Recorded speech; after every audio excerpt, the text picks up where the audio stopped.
Hey everybody, St. Paul Peterson here. Welcome to episode 41 of Music on the Run. Guitarist, child prodigy, bad dude, Quinn Sullivan is next on Music on the Run.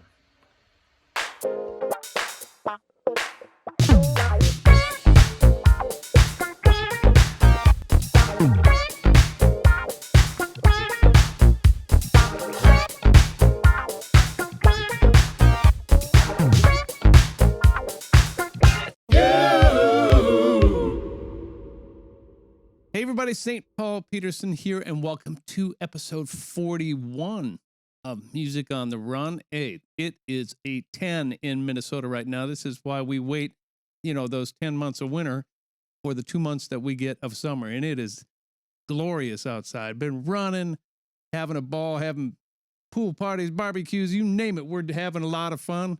Had some really fun guests over, some great musicians over the past weekend, and it's just been an absolute blast. But let's get right into it. Oh, wait. No, let's not. For those of you who are watching this, I got a special shirt on from Newt Capet, which was a store that music store that we used to have here back in the, the 80s and 90s. And of course, they sent me one of these because I spent a few dollars there. So shout out to Dave and anybody who sent me this shirt. I appreciate you. And I appreciated that store so much. That was a really fun time. And I missed those days. Those were really fun. All right, so let's get into it. My next guest is an incredible musician, a solo artist who is considered a child prodigy. And you'll figure out why once you go check him out. He shared the stage with Carlos Santana and Buddy Guy, just to name a few. I met Quinn when we were recording his latest record out in California, produced by someone you're familiar with. It was one of my dear friends, Oliver Lieber, who's not only been interviewed on the show, has been on countless Funk Fridays. He's released 4 solo records so far, and he also has appeared on the Funk Friday series. Please welcome Quinn Sullivan. What's up, Quinn? Thank you for joining us. Thank you so much, man. It's always great to see your face, and thank you so much for having me. It's a pleasure. It's so great to know that your record is out now. I know. I mean, you sat on that. You didn't sit on that. COVID sat on that for months and months and months. Oh my God, we waited. I feel like we waited so long for that, and it's finally out for everybody to hear. So I'm so excited to finally have the music out for everybody. Tell me what the momentum is. How does that feel? I mean, it's got to feel pretty incredible. It feels really, really good. We've been getting quite the response so far from different reviews around the country, and I'm really happy with the response the album's gotten so far. I was a little bit like, how are people going to react to this new music? Because, I have such a history in one genre, which is the blues, so right. It was like, I wanted to step out on this one and really attack some different genres and some different, and, show people some different sides of me as an artist, because I'm just a huge music fan in general. I love all different types of music. So I wanted this album to kind of showcase the other sides of me. So I was kind of going, okay, well, how are people going to react to this? And, they ended up, so far it's been really good. So I'm really happy with it. Yeah. We'll talk a lot more about the record a little bit later in the show. But I mean, what does it feel like? I mean, they call you a child prodigy. You don't know you're a child prodigy when you're in the middle of it. Do you look back on yourself going, God, I really did play the guitar when I was whatever. Were you 3 when you started playing? I was 3 years old. Yeah. I mean, for as long as I could remember, my family was always huge music fans. Growing up, I was surrounded by music. My parents would play me various records around the house, from the Beatles to the Rolling Stones to the Allman Brothers bands, the Grateful Dead, the Dire Straits, Santana, all this different music that I was hearing in my house. And they were just exposing me to this music, not really knowing that I would ever pick up a guitar or not, but just for the sole matter of just them being huge music lovers. And so I suppose that seeped into my playing as I, began to play guitar. They actually gave me, for one Christmas, I think my 3rd Christmas, they gave me a little, this company called First Act. And not sure if they're still a company now, but they made these really good quality kid guitars. And so my parents, bought me this guitar, and then now I have a guitar in my hand. So now I'm playing to these albums instead of just listening. I was, actually playing and not really playing chords or anything, but just strumming along around the house, just being a kid. And I think, when I was around 5 years old, I started to get more serious into it, and they started to, take me to lessons once a week, and I would, go to my guitar teacher and say, "Hey, I want to learn this song, or I want to learn that." And I remember the first song that I actually learned how to play was Blackbird by the Beatles. And well, wait a minute. Or first song was Blackbird. I can barely play that now, let alone play it when you're 5 years old. Yeah. Well, I mean, it was funny because the first few lessons were just simple, like, here's how to play a G chord, here's how to play a D, all the simple chords. And then, when I started to get that, then I had gone, okay, let me see if I can do this. And so I brought it to my teacher. He taught it to me. I played it. I mean, every day for hours on end for probably 2 or 3 weeks, and then went back and was able to kind of play it. But yeah, man, it was just I didn't really think I didn't think in terms of I can't do this or this is too hard. I just thought of it as I really love this song and I want to learn how to play it. It's unbelievable. Thank you. Yeah, thanks, kid man. That age. Your parents saw that talent in you right away. They I think so. That, it sounds like. I think they did. Yeah. I mean, I don't know if they knew that I was going to do this for a job or as a career, but I mean, I think cute. He'll grow out of it, honey. Yeah, but I guess I always just loved it, and I always remember it being a big part of my life and something that I always really loved to do. And a lot of people over the years have said, "Oh, well, did your parents force it on you, or did they force you to practice and all that stuff?" And every time I just say no. I mean, they were just, if you want to do it, pick it up. If you don't, that's cool. And it was always sort of my choice to pick it up and do it. So for as long as I can remember, that's what I was doing as a kid. So did your parents become stage parents at that point? He's wonderful. Get him on stage. Get out there. Hurry. Well, kind of not that way, but kind of, sort of. I mean, well, they were proud, right? They were so proud. They were so proud because I used to play a lot of shows with like local musicians. I actually used to play because my dad is a drummer, so we used to do like local shows together and play around town, and we would go play these Beatles shows. They'd have these like Beatles tribute nights at these different clubs around my area, and they would be like John Lennon night, George Harrison night, and I would go and play Beatles songs because I was a huge Beatles fan. That was my bread and butter growing up, was just listening to that music. So I was just like playing these songs to older people in the crowd or whatever, and just doing my thing. And about a year after that, I was, this is like 6-7 years old now. My dad had actually hit up the Ellen show because they found out that she was interested in having kids come on and play for her. So we actually sent her a couple of videos, or producer, I kind of forget how we got her email, but or the producer's email. But yeah, I mean, we sent some stuff out to them, and lo and behold, we got a message back, and they flew me out, and I was on the show at 6 years old and playing for her. And it was just, I mean, mind-boggling at that age to be able to do that. I don't think I really fully understood the magnitude of that until maybe 15, 16, looking back at it, going, wow, that was, obviously an unbelievable opportunity at that age. But she ended up giving me a guitar, a Gibson 335, and I still have that guitar. And, so a lot of these things were happening at a young age. So it was very, it was a crazy time to be a kid, because I was doing all this, stuff that everybody was kind of going, how is he doing this? Most kids are worried about, playing ball or going to the playground or whatever the case may be. Right. And you're sitting here playing Beatles songs or those kind of things. Mm-hmm. Did you, I suppose that when you're that age, it really doesn't strike you as anything different. It's just something that you enjoyed at that point. Yeah, I mean, and I didn't, and like I said, I didn't really consider it to be any sort of, abnormal thing, because it was just something that I knew how to do and something that I was doing all the time. And, I did realize that other kids were doing different things than I was, but I didn't really, I guess I just didn't care. I was just like, this is what I love and this is what I'm happy doing. And I feel my happiest when I'm playing guitar and when I'm making music. So, I mean, I just happened to get into it at a very young age, so yeah, it's just it all seems supernatural to me. Did you speaking of supernatural, that's exactly what it is. You have a supernatural talent, man, because you're an old soul in a young man's body from the time you were born up till I met you. And of course, uh, that is the utmost compliment. Thank you, Do you man. take it that way? I appreciate that. I mean, I think I attribute that to my two parents for just showing me really great music, because I could have easily fallen into the trap of just listening to what kids were listening to at that point. This is Barney, yeah, soloing over Barney and SpongeBob, and yeah.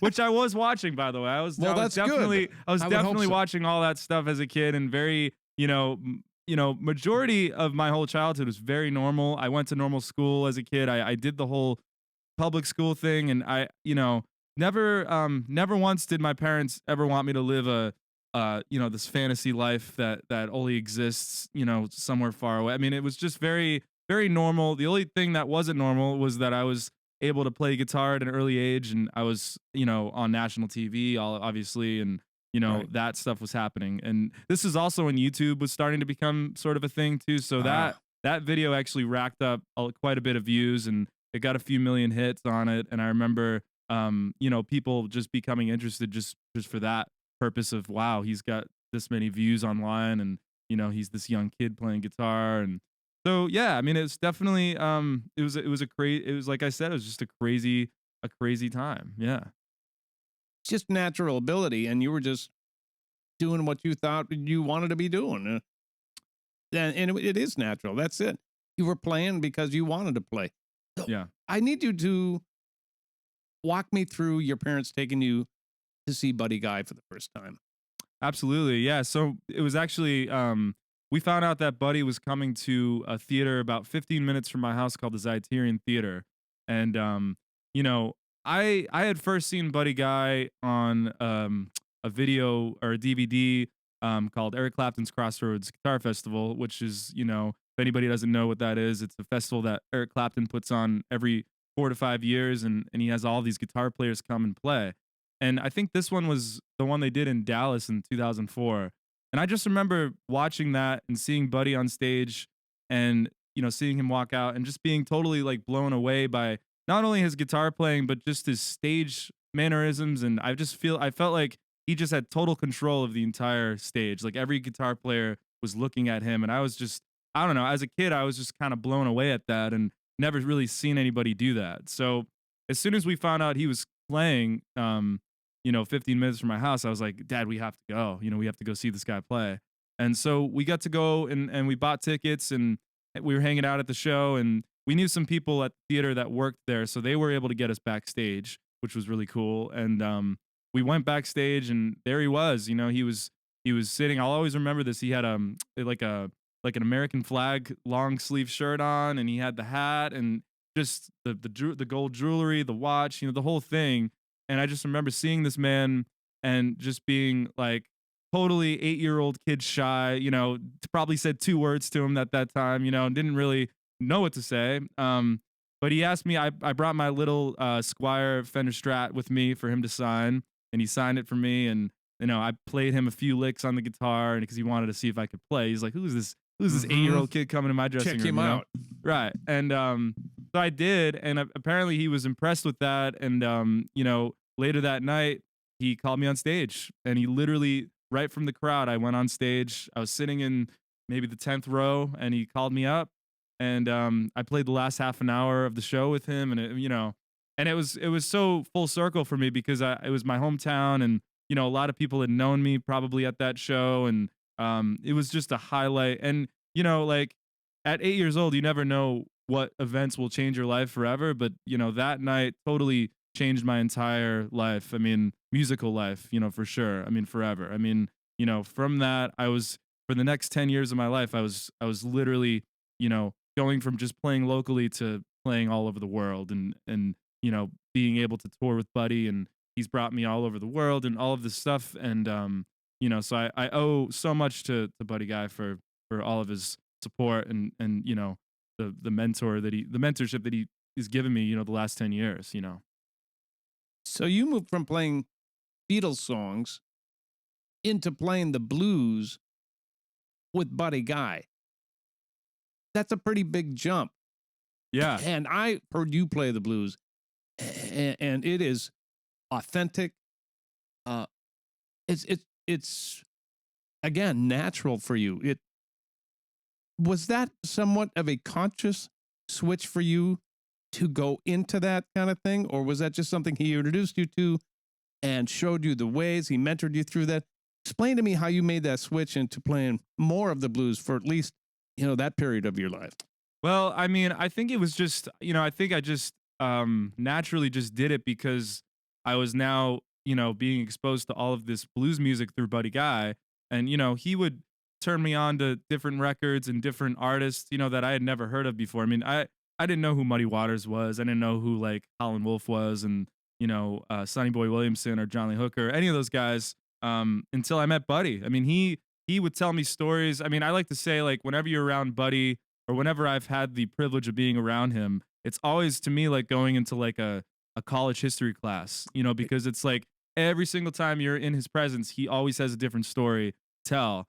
And, I got to say, I've been around Buddy, so many times, and he's never repeated himself as far as the stories. I mean, he always has a different, cool, interesting story every day. And it's almost like, it almost fits into like any part of my life. Like he had the stories when I was 12 that he would say, and then as I got older, the stories would get more graphic. You know what I mean? Yeah. So by like 17, 18, he was telling me the real stories. Yeah. He didn't sugarcoat it anymore. Absolutely, man. And so I thank Buddy for introducing me to blues, and I think that was the reason why that music just grabbed me. I think because I wasn't listening to it really as a kid, Right. or getting into it. Like I said, it was the Beatles. But then as I've realized, as a 22-year-old now, I mean, the Beatles were influenced directly from blues as well. So it's like it's all to me. The cool thing about blues is it all goes back to that. All great music stems from the blues.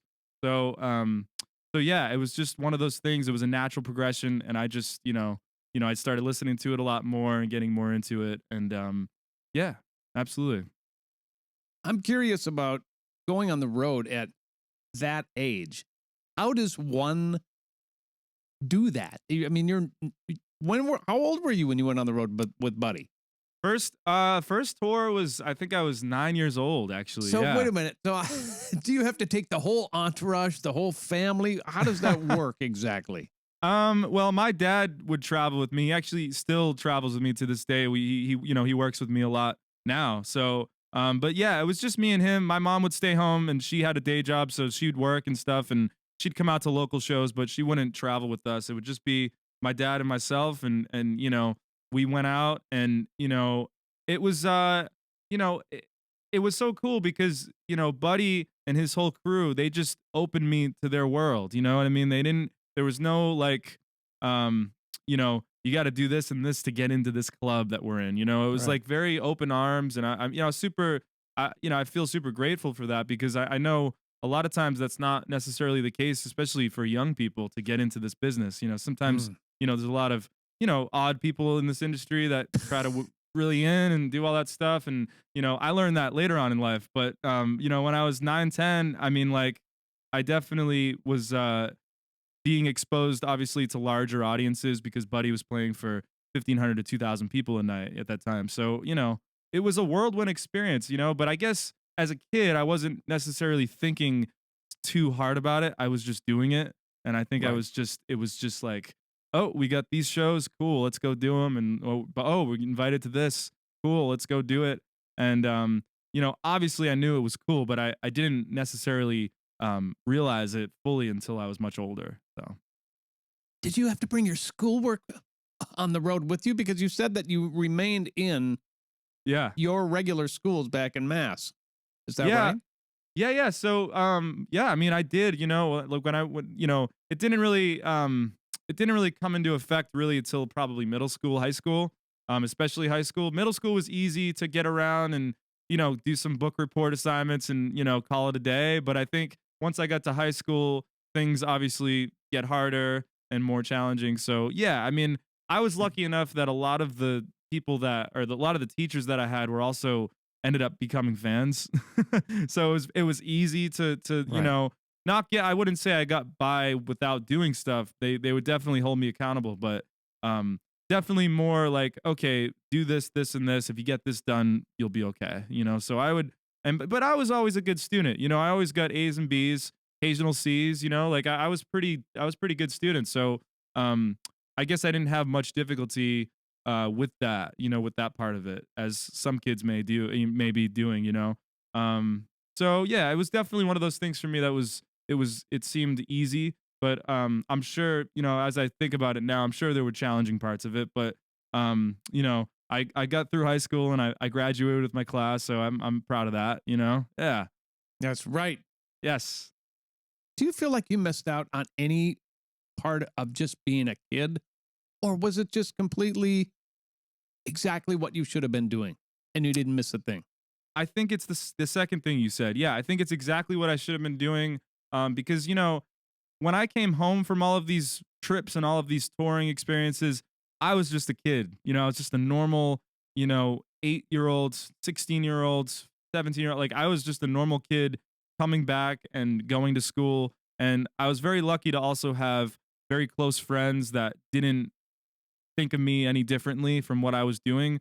They kept me grounded. You know, they just considered Good. me to be a normal kid like everybody else. You run into those people that, you know, they think you're this big shot or whatever. But I never really thought of myself as that, and I always sort of kept not to keep my head down in high school, but I definitely was someone that didn't love the attention drawn to me. You know, Got it. unless it was on a stage somewhere. I don't want anybody to, you know, crowd around me and ask me stuff when I'm just trying to be a normal kid, you know? So I kept a low profile in high school, but you know, like I said, there's definitely those couple kids that, oh my God, you're the kid that was on Ellen, or you're the kid that Right. does that. You know, but yeah, I definitely think it was it didn't feel like I missed out on anything necessarily, because I lived a normal life you know, when I got home. So it was easy for me to manage. And I you know, I thank my parents for that too, because they never let me get ahead of myself or let me, you know, become a dick or anything like Well, that, because they didn't want me to be like that, you know. having a strong family, I think, is what it's all about. I mean, I worked with another childhood star, Donny Osmond, and Right. he is, you know, there's a lot of people who don't turn out well after going through being a child star. Yeah. So many have, and probably a greater percentage have ended up um, in trouble. Right. So I think what separates, you know, those kids from you and someone like Donnie is the family, the strength of your family, strength of your other influences and people you're surrounding yourself with. So Yeah. good on you that you were able to keep that together. I mean, because it's easy to go, I'm a guitar player and I'm singing and I'm playing in front of 2,000 people and I'm pretty hot shit right now. Right, You know? right. Yeah, but you know, I think also I've always been like this, and I've always thought I've been a very forward thinker always, and I've never been like, I guess like, you know, satisfied with anything. I've always want to reach more and do more. So I've been like that since I was, you know, 14, 15. So I think that's just the mindset that I have, and I just always want to be doing more and getting, you know, whatever. So I think doing anything, I wasn't like, oh, I'm the shit, like, cause I'm doing this, you know, like I'm always just like, all right, well, there's another step. There's always another thing to learn, another person to hear, you know, another person to listen to. So I just try to keep my ears open, you know. Right. You've played so many of the venues that all musicians want to play. Yeah. Madison Square, Montreux Jazz Festival. It's just, it's unbelievable. Was that also when you were a teenager? It was, yeah. I mean, the first time I played the Montreux Festival, I was 12, you know, and this was a crazy, crazy lineup, man. It was Van Morrison, and then I played. Don't ask me why I was playing after Van Morrison, but Wow. they fit me into that somehow, and I was playing a half an hour set with Buddy's band backing me, which was awesome. and then Buddy Right. came on headline, and I sat in with Buddy. So that was my first experience with Montreux playing that festival, and obviously it's one of my favorite festivals in the whole world to be able to play. It's just a beautiful area, and the people are so nice. And yeah, the Hollywood Bowl, I think the first time was the Playboy Jazz Festival with like Buddy Guy and the Roots and all these different people were playing. And so yeah, I've gotten to play a lot of interesting venues over the years. Yeah. You explained that Buddy Guy had such a great impact on you. Not only his band, brought you into the family, but his producers and his managers as well. Didn't you end up working with Buddy's producer for a couple of records of your early records? Yes, I did. Yeah, Tom Hambridge is his name, and Tom was an incredible musical partner that I ran into through Buddy, and we still remain friends to this day. I mean, he's a really strong, great person, and great drummer, and also great songwriter, producer. So he helped me craft the first couple of records, and it really showed me. I was somewhat of a band leader as well too on the road, because he would play drums with me a lot of the time when I would be on the road playing with Buddy or doing my own shows. He would be playing drums with me, so it was very I learned so much from him being on stage with him. He showed me a lot of different approaches to just being a band leader, and just a really good role model in that sense. So I learned a lot from Tom. Yeah. He must have shown you what the difference is between being on stage and playing in the studio as well. Absolutely. Yeah, because it's two different things. Explain that to my listeners who may not be they may be more into running and fitness than they are into yeah, being a musician. Well, I mean, the studio life is completely different from the live life. I mean, obviously when you're playing live, you have one shot really to do it well, and sometimes you don't do it well. You know what I mean? We all have off nights, but I mean, the studio is beautiful in the sense that you get to do things over and over again. But at the same time, there's something to be said for that one shot, one kind of deal thing where it's like you're just playing live and you're just giving it your all. And obviously you have people watching you. So it's different. It's a different, you have different things in your head when you're playing live than you would when you're recording in the studio. I mean, that's just coming from my personal experience, but yeah, I guess I like both for different reasons. I really had a lot of fun with this newest album that just came out because, obviously being around guys like Oliver and you and we had Abe Laboriel Jr. playing on a couple of songs. I mean, being around these kinds of guys, I mean, it's just, to me, it's like I'm just like a student learning from all these people, because you it's were just a sponge. I'll give you that. That was fun to watch. You were like, oh, this is yeah, cool.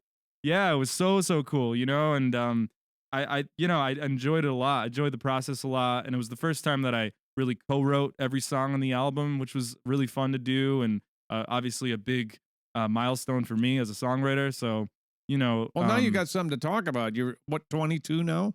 22. Yeah. Ooh, you're getting old, man. I know. I'm pushing up, man. I'm pushing up. You're catching up to all of us. Oh my God. Yeah. It is true though.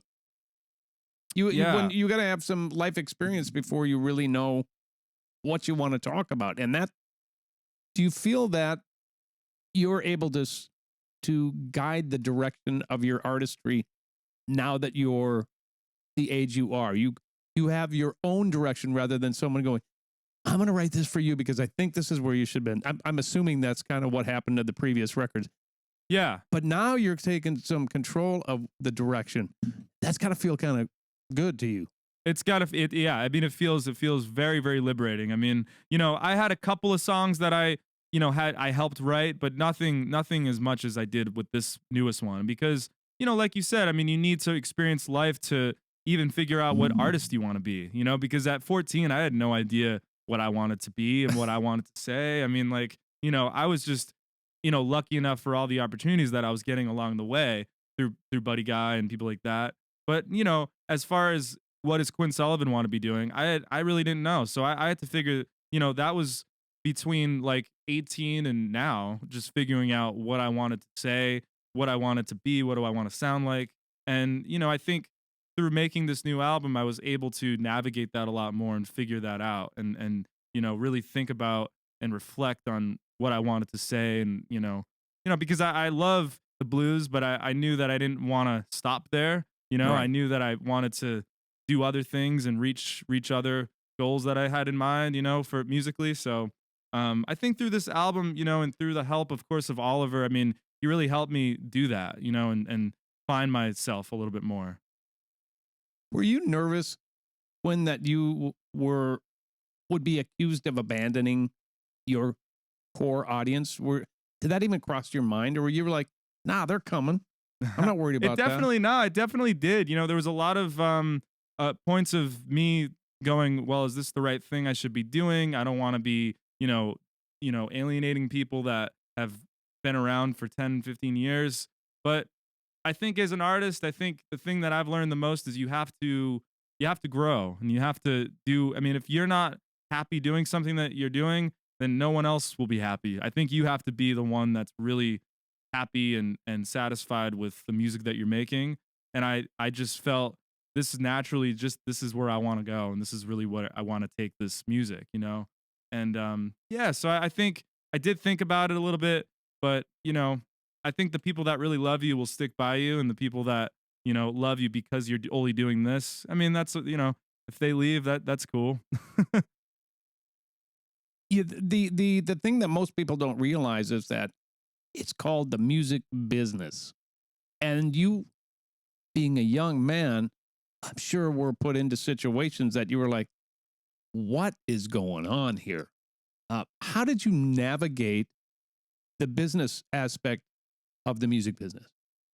Yeah, I mean, I unfortunately, management can really make things weird sometimes, and other people that are the surrounding people around what you're doing.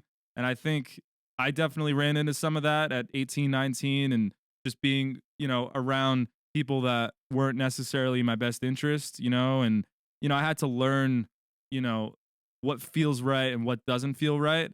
And I think music in itself is about feeling and expression. We all know that, but the music business is a completely different monster. And Yes. it'd be really difficult to get around and navigate yourself through.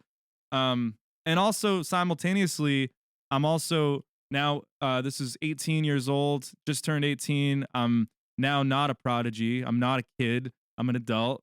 Right. And now you're faced with all of these different people, and you're no longer that kid anymore. So people aren't affiliating you with that's that side of things. You know what I mean? They're now, you're now an adult. You're now amongst all of the other people that are trying to make it in this music world. So that was a thing that I didn't necessarily think about until I was that age, and I went, oh wow, I need to. What do I gotta figure myself out? What do I, how am I gonna be different from the other 1,000 guitar players out there? That are trying to do the same thing that I'm trying to do. So yeah, I mean, there's definitely a lot of that, and a lot of growing, and a lot of learning. And I'm still learning about it. I don't think anybody really masters it. It's like you're always learning something new about it every day, I feel like. You surrounded yourself on this new record with a great mentor slash producer slash co-writer. We've been talking about this whole time by the name of Oliver Lieber, who's a dear friend of mine for 40 years. He actually did the same for me when I was 21, 22. We were both kids though at that time, writing together, figuring out the business, going through the same changes and weird things that you had to deal with now that you're the age you are. But with all that knowledge behind him, you chose wisely, in my estimation, because I think that he was the perfect person for you to pair with, because he can draw things out of you. That's what a producer does, by the way, those of you who are listening.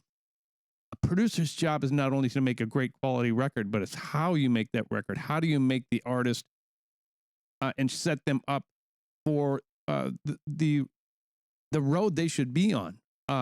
We talk a little bit about who are you as an artist? Who am I as an artist?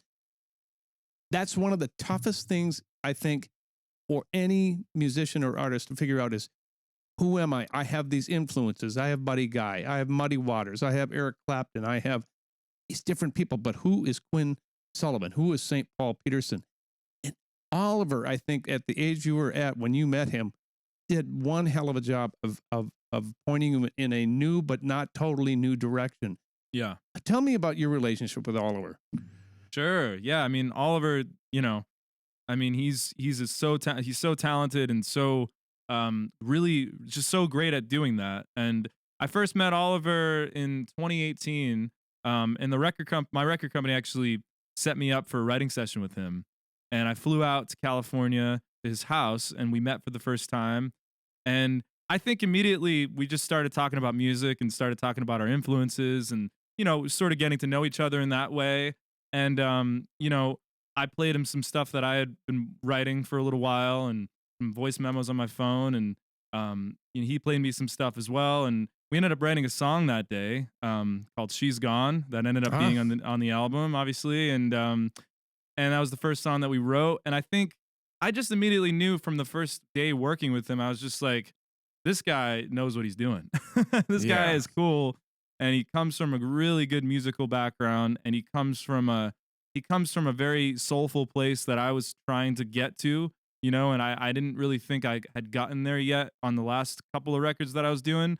So I knew from working with him based on his influence and based on the way he works, I knew that I was going to get somewhere deeper on this album, So I thank him so much for that. And, and yeah, I mean, we would do that. I would fly out every few months, I would be on the road touring and stuff. And then I would come back to LA to write more. And, through those writing sessions, we had developed 12 songs, 13, 14 songs. And, knew that we had an album, and so I asked him if he wanted to produce the album, and of course he said yeah, and we took it from there, and we have this beautiful new album out now, and it's definitely changed my life. So I can't wait to see you play these songs live on the road, and we'll get to that too. But speaking of the road, so last year you didn't get to do that. You've been on the road since you were 9 years old. How did you handle not being able to be on the road last year? What did you do? Give me an example of what you did last. The first few months were awesome. The first few months I was like, all right, I'm going to sit back and relax. I worked on this record for about a year. I'm just going to hang out, enjoy the glories. And then after 3 months, I was like, man, I need to do something like that music related. Cause it's just I need to do that. I need to fulfill whatever I'm doing because, like you said, I was so used to this schedule of touring every year, and summers were always stacked of shows, and, I was always doing that. So I think, having that time off, I was, definitely a bit scared. I was like, when is this going to come back? And, what am I going to do with myself? And, so I found other things to do. I hung out with friends that I haven't seen in a while. And I rekindled some old friendships that I haven't talked to in years and stuff. So, I used the time to kind of just be around family and be around friends, when we could, once I got vaccinated, it became a lot easier to do those things. But, it was just I got to admit, it was just a weird year. It was a weird year of pretty much not knowing what was going to be next. And I've always known what was going to be next. I've always known, okay, next month I'm going to be here and doing this. And now it's like, well, now I don't know what I'm going to be doing in 2 months, So yeah, it was definitely frightening, but I got used to it, and I got, accustomed to the home life and just being home. And, I guess the silver lining in the whole thing is it sort of taught me, some things about myself that I didn't know. And, I had a lot more time to think about things, and, it was really nice for this album because I was able to sit with these songs for a lot longer than I would have expected to. And, Oliver and I discussed, he always has this joke, like, I could work on this album for 10 years if I had the opportunity to. Yes, he can. Because as you know, and I know, he's a total perfectionist, and, that's one of the coolest things about him. And, so yeah, we had a lot of more time to do that and overdub stuff. And, so that was nice. So it wasn't all the way bad, but it definitely obviously could have been better. But, I'm looking forward now. Yeah, it was a weird year for musicians in general. Everybody had to pivot and go, how do I make a living? Yeah. Now? Yeah. I'm, you know, we're older than you. You know, I am fine. I worry about your generation. And I did, because my daughter's even a little bit older than you. I was like, how are you going to do that? As parents, we were concerned for you guys. Sure. So it looks like you made it through all right, my friend. I did. Luckily, I still live at home with my two parents, so I was lucky enough. I was lucky enough to not be worrying about my rent for the month. Thank God, and that's so cool that you're still willing to do that. And I'm sure your parents are like, "Come on, let's hang out," because you ended up going on the road with your dad anyway. Absolutely, man. And I'm blessed to have two very cool parents that are very, very low key, and they definitely raised me correctly, but also didn't deprive me from anything as a kid. So I was very lucky to have their support. Obviously. You know what I think it is? I think it's the calm before the Quinn Sullivan storm. That's what I think it is. You've got. I like that. Yeah. Do you have dates on the book coming up? We have a few actually. We have Telluride Blues and Brews Festival on September 18th, which is in Colorado, and that's a great festival. It's actually my first time playing at that festival, so that should be really fun. I'm looking forward to that.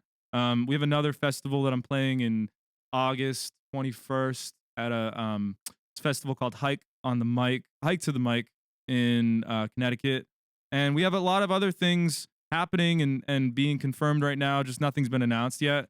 But we do have some stuff on the books, some stuff that we're getting ready to announce soon. So, yeah. Well, I want to talk to you a little bit about what you do when you're on the road. And we talked about when you were a kid, you had to do your schoolwork, hanging with your dad. But this show is called Music on the Run. And we like to talk about what you do when you're on the road to stay healthy. Do you have a certain regiment that you have when you're on the road?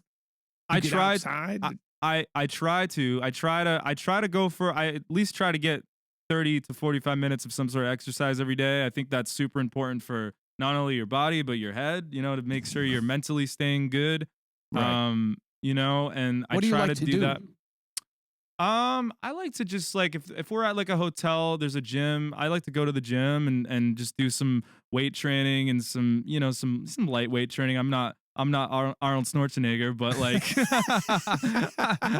by no means am I that. But I like to do some treadmill stuff and definitely try my best to eat well. Although as we all know, as touring musicians, that can be super hard sometimes when you're in I don't know, somewhere in Texas and you want to go get barbecue and it's well, sometimes you have to, when in Rome, as they say. Yeah. So, but I'm not much of a drinker. I don't drink too much. I mean, I will occasionally drink when I'm at home with friends, but when I'm on the road, I pretty much, I like to stay totally sober and, my heart and soul is into the show. So, right. Yeah.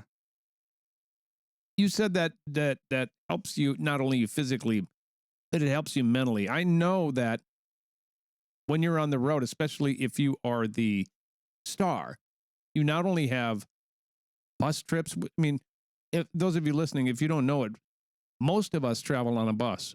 We get on a bus after the show, sleep in these little coffin things called bunks, right? It's like you're at camp. Yeah. Then you get up the next day and the leader usually does interviews, and then you have sound check, and then you have the show, and then you rinse and repeat. What does working out or getting down to the gym do for you mentally? I think it just keeps me grounded and it keeps me from going insane. Yeah. You know what I mean? Because it's like you can definitely run into just different situations and of course, like when you're playing live, there's so many things that can go wrong in a show. I mean, there's a lot of things that happen during a course of a night, whether if it's I don't have like a sound engineer yet. I'm sure I will as I continue doing this, but you sometimes have to rely on the house sound engineer, and sometimes that can be a little rough, obviously. But I mean, we've done so many gigs now where it's like I kind of know what the situation's going to be pretty much 10 to 15 minutes into load in, what that's going to be. So I think, just getting that little bit of exercise and, even some sort of just meditation before a show for me just helps me to be grounded and, be feel right, because it's like you can't really get too far gone in that world. You know what I mean? You really have to have balance in some ways. So I try to do that to just keep myself balanced and keep myself, from, just kind of trying to be level headed through the whole thing. Smart. Let's talk a little bit more about the new record because, Sure. again, I want to mention, if you didn't hear the show earlier, this is how I know Quinn, because Oliver called me and said, "You want to help me with a record?" And I'm like, "Of course." He said, "Okay, here." And he would give me files, and I'd either be out at his place in LA or I'd be here at my studio here in Minneapolis. We would trade tracks back and forth. Ended up meeting Quinn. I'm a fan, which is so fun, man. It's like, man. I was just amazed at how great you are for the age you are. I mean, I know that sounds condescending. It's not meant to be at all. It just feels like you're one of us with a lot of salt and pepper. You just happen to be 22. That's all. So please take that as a compliment. Thank you so much, man. We had so much fun working on that record. And tell me, now you released 2 singles or 3 singles now? Yes. I mean, yeah, the 3 singles are All Around the World, How Many Tears, and In a World Without You. And we released All Around the World first because, like we were just talking about how 2020 was such a weird year. So many things happened. We all know what those were, and I think for me, that song to me resonates right now, and that meaning of the song, the message of the song. Oliver and I, when we wrote the song, we were thinking a lot about social events happening, and we wrote this in 2019. So this was like before everything happened, with COVID. So it just, to me, like, as the year kind of went on, I was like, this is just, to me, resonating more than anything right now. So, I talked to my label and my team and I said, hey guys, we really should put this out first because I think this song will really do some wonders in the world. I think it really will, especially, with what was going on. I think it would just sending a positive note out to people, I think, in a time of such negativity, I think needed to be done. So we ended up doing that first, putting that out first. And the response to the song has been really good. And, people have, what I love about music is like certain songs are, from my opinion, from my standpoint anyways, like certain songs can really have a really great impact on people, and can bring you back to a certain time in your life and can, you kind of can put your own meaning on what a song means, you can kind of fit it to your life. So I feel like that song sort of did that with people. And, yeah, it was just, it felt like the most natural song to put out first. Yeah. What's the latest single? Latest single is In a World Without You. Okay. And yeah, which you played on, which is amazing. And, yeah, I mean, that's another one that Oliver and I came up with. It was actually, I think we had written another song that day, and we were just like, kind of just was 8, 9 o'clock in the night. I just started playing these chords and this groove, and I had this, this Santana thing in my head, just this inspired thing from that, I was kind of thinking to myself, like, what would Santana play over this, or what would he say over this, And I started playing these chords, and Oliver said, hey, why don't you just start singing some melodies over this thing that you're playing? So I did that, and about a day later, I think the next day we had written the lyrics for the song, and it came together very quickly, and it ended up being one of my favorite songs on the album. So that's the newest single for the new album. Yeah. Wide Awake, Quinn Sullivan. Go check it out wherever you get your music. Go buy it. Do us all a favor and try to find a place to buy it, right? Right. Spotify, Apple Music. Where are there some other places that they can go to? Yeah, I mean, yeah, all the streaming platforms, Amazon Music, and I think the CD, actually, there was a delay because of COVID on the CD, so you can actually now, this past Friday, you can actually now get the CD at a CD store. They still have those today. So did you print any vinyl by any chance? We have the vinyl is available on on my website. And Great, yes, I got to send you a copy of that. Yeah, dude, I'll buy it. I'm supporting you. Oh man, no. Absolutely. Thank you though. I appreciate that. But yes, vinyl is here, and you know it's available everywhere. So yeah, go get it, guys. Is it QuinnSullivan.com? What's your website? It's QuinnSullivanMusic.com. QuinnSullivanMusic.com. Man, yes, what a pleasure to hang out with you today and learn just a little bit more about you and show you off. And to my listeners, it's always good to reconnect with you, little bro. Yes, and we'll you play too, some my more man. music together. Yes, for sure, man. Thank you so much for having me. Absolutely. Quinn Sullivan, everybody. This is it. Episode 41. We're done. We'll see you in a couple of weeks. Thanks for joining us. Music on the Run was hosted by yours truly, St. Paul Peterson. Edited and produced by my buddy, Davide Raso. Artist relations by Owen Sartori. Video editing by Tanner Montague. And a very special thanks to the people who financially support this podcast. And remember, stay grounded, everybody.